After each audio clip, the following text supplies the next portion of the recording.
Sometimes, on the longest winter nights, we hang Christmas lights not to impress the street, but to steady our hearts. You might not say it out loud. You might call it decorating, because that's what everyone says. But the quiet truth is simpler. You want the dark to know you are still here. You want to feel safe. You want to belong. The glass is cold beneath your palm. Your breath makes a soft cloud on the window, then vanishes. Outside, the sidewalk shines with a thin skin of ice, the kind that turns footsteps into whispered secrets. A fox has left neat punctuation marks across the snow, comma, comma, comma, before leaping the curb and disappearing into the hedge. From the telephone pole, the transformer hums a sleepy note like a tired refrigerator singing to itself. You plug in the first strand. Half of it blinks, half of it doesn't, and that is somehow perfect. Life rarely lights up all at once. In the corner sits the old cardboard box where these lights sleep all year. On the lid, a red marker from last December. Front window, do not lose. There's a grocery receipt stuck to the tape. Clementines, milk, cinnamon, ghosts of a holiday list that smelled like oranges and warmth. Across the street, your neighbor has a ceramic angel in her window. One wing is chipped. She keeps it anyway. The chip makes the light less fancy and more honest. When she passes behind the glass, she gives you the small, polite wave people use when they're sharing a moment but not a conversation. You wave back. It feels like placing a candle in the same chapel. The strand warms in your hands as you lift it. Tiny bulbs, soft as thimbles, catching your sleeve. You notice one odd bulb. It's blue where the others are gold. You didn't buy a blue one. It must have slipped into the box last year or the year before. The way a foreign coin sometimes appears in your pocket, and you keep it because it feels like travel. The blue looks like a small piece of midnight that decided to glow from the inside. It shouldn't belong, yet it does. A life is often a string of almost matching lights, with one brave bulb that refuses to pretend. You hooked the strand along the little nails you tapped into the wood last December. The nails stayed all year, a quiet promise you forgot you kept. The room brightens by degrees, not daylight, something humbler. Enough to make the plants look less tired, enough to let the chair throw a soft shadow that says, I live here too. There's a superstition you learned as a kid. If the first light comes on, the rest will follow. It isn't true in electronics, but it holds in human hearts. Tonight, your first light is not a manifesto, just a beginning. You're not trying to fix the world, you're trying to welcome yourself home. Behind you, the kettle clicks and breathes. You pour water over a tea bag you bought on sale because the cashier said it tastes like comfort. You smile at the hustle and also at the accuracy. Sometimes commerce stumbles into truth. Steam ribbons up like faint handwriting. You feel for one brief second like someone in a painting about winter and patience. Hope rarely shouts. It glows at the edges until you notice. On the sill, there's a thin scratch in the paint shaped like a crescent moon. You hadn't seen it before. You wonder who set their mug there last year. Maybe a friend who needed a safe place to talk. Maybe you on a night when the silence felt too loud.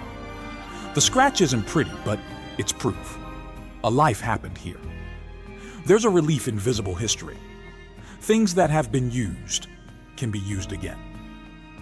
You tuck the blue bulb toward the center, where it can be odd on purpose. The rest of the strand seems to welcome it. Outside, the fox returns, looks up and pauses as if taking attendance. House, house, tree, light. Then it vanishes behind the trash bins with a dignity you admire. The street is not crowded, but it is not empty either. Passing cars write brief white sentences on the walls, then slide away. You take a sip of tea. It's too hot, and that feels like a small success. Hot means alive. You stand with the cup and let the heat settle your hands. It has been a day of quiet effort, and you are still here. You think of all the windows that are dark tonight, and instead of feeling alone, you wish them light. It's a simple prayer with no punctuation. Let there be enough. The strand flickers once, testing your faith. You wait. It steadies. You breathe out. Somewhere, a child laughs, the kind of laugh that enters a room like fresh bread. Somewhere else, Someone opens a door and the hallway releases a ribbon of curry and cloves. The world holds more kitchens than battles tonight. That matters. If you listen, the window has a voice. It says, choose one small glow and let it count. You don't need a grand plan. You need a switch you can reach. There will be nights when you forget. There will be nights when forgetting is its own message. For now, you have chosen. You step back and see the room the way a stranger might. The honest chair, the tired plant, the chipped angel across the street, and your blue bulb shining like a tiny note of courage in a choir of gold. The sight isn't dramatic, it's tender.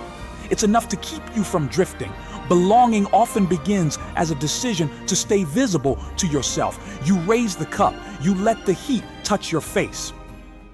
You stand at the first window of the season and feel the dark do what it always does, press and wait. And you do what you're learning to do, answer with light. The kettle clicks again as it cools, a soft little heartbeat. And because you have started here, you're ready to look inward at the weight you've been carrying, the quiet ache that holidays can hide but never erase, the knot you hardly name. The window is lit, the room is listening, the next small truth can enter. Sometimes the hardest part of the holidays isn't what we share, it's what we keep tucked behind the glow. The lights shimmer in the window, steady and warm, but inside your chest, something else stirs. You feel the push and pull of December. The world says celebrate, but your body whispers rest. It's not easy to admit. Everyone posts their trees, their family dinners, their sparkling streets. On your phone, reels flicker with joy. Children unwrapping gifts, couples kissing under garlands, neighbors clinking glasses, but none of them show the quiet heaviness that creeps in when bills stack on the counter, when work leaves you drained, when you feel out of step with the cheer you're expected to perform. You look at your own window lights and wonder, do they tell the truth or do they cover it? Maybe both. They shine for the neighbors, but also for the part of you that still hopes to believe. Still, beneath the gold glow, you feel dim. The knot shows up in small ways. You laugh at a joke, but your stomach stays tight. You stand in a crowded room and still feel like a ghost. You buy a gift and immediately calculate what it costs in skipped meals or unpaid hours. There's a contradiction. You long for connection, yet the pressure makes you hide. You say, I'm fine, because to admit weariness would feel like breaking the spell. It's not shameful to feel this way. It's human. Even in the time of Noel, especially in the time of Noel, there's a weight that lingers under the music. People call it the holiday blues, as if naming it makes it smaller, but you know better. It isn't just sadness, it's the exhaustion of trying to be bright when you're running on empty. You remember last year's gathering. Everyone smiled for the photo, but you caught yourself glancing away just as the flash went off. The picture shows you there, but not really. A version of you was performing, while the real you was whispering, when will it be enough? The lights on the strand blink again. This time you imagine they're asking, are you with us, or are you just pretending? Sometimes the brightest room still leaves us in shadow. You hold your mug tighter. The tea is cooled, but you drink it anyway, as if swallowing proof that you can keep moving even when the warmth has faded. A small voice says, don't ruin it for others. Another replies, but when will someone notice me? Both voices belong to you. Both are tired. You scroll your phone again. A friend has written merry and bright with 20 emojis. You type same to you and erase it 3 times. What you really want to write is, I'm weary. I miss myself, but who posts that under Christmas lights? The room hums with the silence of things unsaid. You glance at the blue bulb again, the odd one among golds. It glows, stubborn and true. You wonder if that bulb feels out of place, or if it simply shines without apology. You imagine being that bulb for one night, not matching, not pretending, just lit. A draft slips under the window, cold and sharp. You pull the blanket higher and think of the chipped angel across the street. Maybe her owner feels the same, the ache of keeping rituals while wishing for rest. Maybe every glowing house holds at least one tired heart. Loneliness often hides behind the very rituals meant to erase it. The thought doesn't crush you. Strangely, it steadies you. If struggle belongs to everyone, then your struggle is not proof of failure. It's proof of being human. The lights remain steady in the window, but they no longer feel like camouflage. They feel like companions. They flicker not because they're broken, but because they're alive. And so are you. You breathe slowly. The knot inside loosens, if only a little. It doesn't vanish, but it softens, like ice under the first touch of sun. And in that softening, you sense an opening. A chance that something small, something ordinary, could shift the way you carry this season. The room waits. The strand glows. You whisper to yourself almost like a vow, I don't have to shine for everyone. I just have to stay lit for me. And in the stillness that follows, you hear it clearly. The invitation to notice one small spark that could change the story.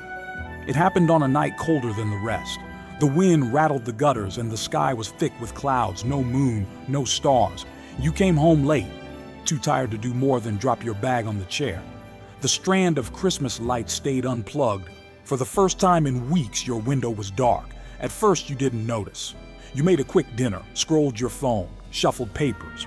But when you stepped into the hallway to take out the trash, you saw it. Your house looked invisible, one shadow among other shadows. From the street, it seemed as though no one lived there. A group of children walked past, their boots crunching in the snow. One tugged at her mother's sleeve and whispered, "Why is that house so dark?" They didn't mean harm, but the words pierced you anyway. A dark house? An empty house? Was that what you had become? You stood there, trash bag in hand, and for a moment you saw your own absence. No glow to say you were home. No warmth to show you were alive inside. Just a blank square of night, as if your story had gone unwritten. You remembered last winter when you skipped the holiday party at work. People asked where you were and someone laughed, probably hiding. They meant it lightly, but it felt like truth. You had been hiding, and you were hiding still. The dark window became a mirror of that hiding, an outer reflection of the inner retreat. When the light goes out, it isn't only the house that disappears, it's the person who lives there. The thought chilled you more than the wind. You took the trash to the bin and lingered outside, staring at the other houses. Their windows glowed gold, blue, and red, each one a small declaration. Here we are. We belong to this night together. Your house gave no such answer. A strange memory surfaced. Years ago, as a child, you were afraid of storms. The thunder shook the walls and you hid under the blanket. Your father, weary from work, would light a candle and set it by your bed. He didn't say much, but he said enough. If the power goes out, we still have this. That candle meant safety, proof that even when the world shook, a flame could hold its ground. Tonight, the dark window felt like the opposite of that memory, a missing candle, a missing safety. You carried the ache back inside. The silence pressed harder, thicker, as if the house itself wondered where you'd gone. You tried to distract yourself, more scrolling, another cup of tea, a few half-hearted notes in your journal, but the page looked empty, the tea tasted thin, and every photo on your feed glowed brighter than your room. You set the mug down and pressed your hands against your face. The weight of it all, the pretending, the exhaustion, the silence, cracked something open. You whispered, though no one was there, "If I keep living like this, I will vanish." The words startled you. They were harsher than you meant, but honest. Not vanish from the earth, but vanish from yourself. From the laughter you used to trust, from the courage you once carried, from the belonging you still crave. That was the true cost, not death, but disappearance. The blue bulb in the strand caught your eye. Even unplugged, it seemed to hold a faint glimmer, like memory. You thought of it waiting, odd, different, stubborn. You thought of the chipped angel across the street, still standing with her broken wing. Both were imperfect, but both stayed visible. And you realized maybe survival is nothing more than refusing to go dark. To stay visible to yourself is its own kind of light. The trash bag was gone, but the question remained. Would you plug in the strand again? Or would you leave it dark and let the night define you? You reached for the plug, But stop. It wasn't about electricity. It was about intention. Did you believe you were still worth lighting for? The hesitation told the truth. Part of you wasn't sure. Yet even in doubt, your hand hovered near the core. The silence was deep but not empty. It held a choice. If you lit the strand, it wouldn't fix the bills, the fatigue, or the loneliness, but it would break the spell of disappearance. It would say, quietly but clearly, I am here. Outside, a car passed. Its headlights brushed your window for a second, then moved on. The glow vanished, leaving the glass black again. You exhaled, shaky, and whispered, not tonight. I choose to be seen. You bent down, gripped the plug, and held it like a promise.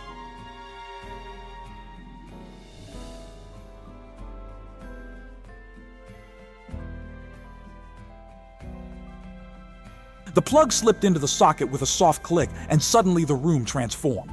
The strand hummed to life, bulbs waking one by one like tiny guardians. Gold, gold, gold. Then the single blue, bold in its difference. The light didn't roar, it whispered. Yet the whisper was enough to steady your breath. For a moment, you simply stood there. You didn't move, didn't reach for your phone, didn't even sip your tea. You just let the glow reach your skin. It wasn't magic, it was presence. The room no longer looked abandoned, and more importantly, neither did you. Hildegard's words echoed in your mind like bells from some far-off abbey. Every soul is a spark. Not every soul is a floodlight. Not every soul is perfect symmetry. Just a spark, enough to catch, enough to be seen, enough to resist the night. You felt a shift, small, almost invisible, but real. You realized that meaning wasn't waiting for a grand breakthrough or a sweeping miracle. It was waiting for this. The moment you chose to keep a light alive, not for performance, not for approval, but for yourself. Resilience begins with one honest glow. You walked to the window and pressed your palm against the glass. The pain was cold, but inside your hand stayed warm. Beyond the glass, the snow reflected the strand, multiplying its courage. A single choice creating more light than you imagined. That was the strange generosity of light. Once shared, it spread without losing itself. You decided not to stop there. If plugging in the lights could steady you, what other small acts might keep you from slipping into disappearance? You thought of 3. First, the ritual of the window. Each evening, before opening your phone, you would light the strand. The world could wait. Emails could wait. Messages could wait, but your belonging could not. Second, a mug by the sill. It didn't matter if it held tea, cocoa, or just water. What mattered was the pause, the warmth in your hand, the breath between tasks, a reminder that life was not only lists and deadlines, but moments meant to be tasted. Third, one true line on a sticky note. Not poetry, not pressure, just truth. Tonight I chose light. I was weary, but I stayed. I missed someone, and that's okay. Over time, those scraps could form a quiet testimony. Proof that you showed up, proof that you lived. The kettle clicked again in the kitchen like an amen. You smiled at the timing. Maybe it was coincidence? Maybe it was the world's way of saying, keep going. You took your pen and wrote the first note. Tonight, I lit the window for me. You pressed it to the fridge. It looked small against the metal, but somehow it held weight. One truth spoken aloud, even on paper, was one less silence inside you. Tiny rituals are the spine of survival. The lights glowed behind you as you moved through the room. The chair didn't look tired anymore. The plant seemed less drooped, as if it too felt included. You wondered if the chipped angel across the street noticed the return of your glow. Maybe she did. Maybe she waved silently in her own way, one broken wing lifted toward the dark. You realized then, you didn't need to become brighter than everyone else. You didn't need to fix every problem before the year turned. You needed only to resist vanishing. And you had. You sipped your tea, now lukewarm but welcome. The taste was faint, almost earthy. It grounded you. You thought of Hildegard again, her visions of green life energy, viriditas flowing through the world. Perhaps tonight your light was part of that stream, small but alive, one spark among thousands. Outside, a fox darted across the street once more, pausing briefly under the glow of your window. For a heartbeat, it looked up, as if checking attendance again. This time, your house answered. And in that moment, you knew the light was not decoration. It was declaration. The window glowed, steady, blue and gold. You sat back and let your eyes soften, and for the first time in weeks, the strand looked less like plastic and more like scripture. Every bulb carried a small sermon. Don't hide, don't surrender, don't forget who you are. It struck you that these lights, so ordinary, sold in tangled heaps at the corner store, were also part of something ancient. Long before LED strands and extension cords, people lit fires, candles, torches, anything that could resist the night. In the heart of winter, our ancestors carried flame as a way of saying, we still belong to the sun, even when it hides. What you were doing tonight wasn't just decoration. It was participation in a lineage of hope. Christmas, Noel, Yuletide, whatever name you use, the tradition has always carried the same hidden meaning. When the world turns cold and silent, we answer with light. It's not denial of darkness, it's defiance. We don't hang lights to erase the night. We hang them to stay human inside it. You thought of Hildegard again, the way she spoke of viriditas, the greening force of life that flows through all things. To her, every spark, every leaf, every song was proof of divine presence. Tonight, the lights in your window felt like part of that current. A reminder that you too hold a spark and that your spark has value, even if no one else applauds it. The blue bulb shone different, but not lesser. Its strangeness gave the strand character a kind of courage. You began to wonder if that bulb was you, your oddities, your imperfections, your stubborn truths. All the parts you sometimes wished you could hide. But here it was, glowing anyway, unapologetic. And the whole strand looked better for it. Difference is not a flaw. It's the light we didn't know we needed. You realized too how often you had mistaken rituals for performance. The gift wrapping, the posted photos, the rehearsed smiles. Those were about appearances. But this was about survival. When you chose to light the window, you weren't decorating for others. You were defending yourself against erasure, and that reframed everything. The chipped angel across the street wasn't failed decoration. She was testimony. Broken things still shine. The fox crossing the snow wasn't random. It was witness. Life still moves through the night. Even the scratch on your windowsill, shaped like a crescent moon, became symbol. Scars are history, written in wood. Your mind drifted to the neighbors, to the people scrolling on their phones just like you had. Maybe they too were weary under their garlands. Maybe every glowing house held someone who had whispered, "I can't do this anymore," and then quietly chose to stay anyway. That thought widened something in you. This wasn't just your story, it was ours. We are all trying to stay lit, each in our own fragile way. Each candle, each string of lights, each act of kindness is part of a larger constellation that keeps the world from collapsing into shadow. The hum of the transformer outside returned, steady as breath. You found yourself breathing with it. Your light, your neighbor's chipped angel, the fox's paws, they were all small. Ordinary notes in a larger hymn, a hymn of persistence. We survive winters not by being unbroken, but by shining together in our cracks. You leaned back in the chair, feeling less alone. The lights didn't solve your worries, but they gave them context. The fatigue, the bills, the loneliness, they were part of a larger winter. And winter has always been met the same way, with fire, with song, with presence. The strand glowed on, a simple philosophy in miniature. The lesson wasn't loud, it was quiet, almost humble. But you understood it now. Meaning is not found in escaping darkness, but in choosing how to meet it. And tonight, you had chosen light. The question now was simple and real. How would you carry this into tomorrow? The room is quiet now. The strand still glowing in the window, gold upon gold, and that one blue bulb stubborn and true. You sit with it like a companion. No audience, no applause. Just you and the steady hum of chosen light. It doesn't need to be dramatic. Change rarely is. It looks like a mug on the sill, a note on the fridge, a window that says I am here. Tonight you've remembered something that often slips through the cracks of busyness. Hope is not a grand finale. It is a daily decision. Belonging begins when we decide not to disappear from ourselves. You breathe in, and the air feels less heavy.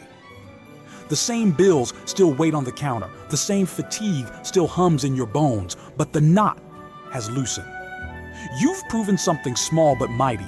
The dark cannot take everything. You still have a choice. Tomorrow, the choice may look different. Maybe it will be lighting the strand before dawn. Maybe it will be sending one honest text. Maybe it will be stepping outside for 2 slow breaths under the pale winter sky. Whatever form it takes, it will be yours.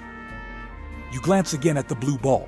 You smile because it no longer feels out of place. It feels like the center, like a reminder that difference is not weakness, it is clarity.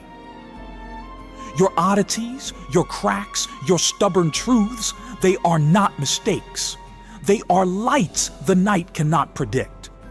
The kettle clicks again, as if to echo your thoughts.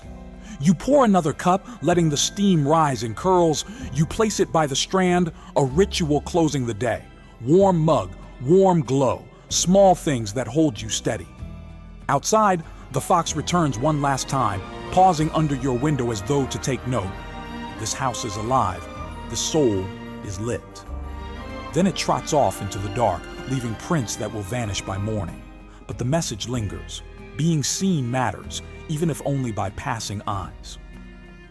Every act of light is both for us and for someone we don't even know is watching. You sit in that thought. Across the street, the chipped angel glows. Other windows shine. You realize you are part of a quiet constellation, a neighborhood, a community, a lineage stretching back through centuries of winters. Your small glow joins theirs, carrying the same vow: we resist by staying visible. And here's the gentle truth to carry with you. You don't have to fix your whole life tonight. You don't have to conquer every fear or silence every ache. You need only to choose one light before the day ends. One act that says, I am here, I matter, I belong. So let tonight's practice be simple. Before you sleep, turn off the big lamps. Let the strand glow alone. Stand in its company, hand on the glass, and whisper one quiet intention for tomorrow. Nothing elaborate, just one small promise to yourself. Then let the light hold it until morning. The street will still be dark, the world will still be heavy, but your window will answer. And when you rise again, you'll know you didn't vanish, you stayed. Your light may be small, but tonight it is enough. And tomorrow, it can begin again.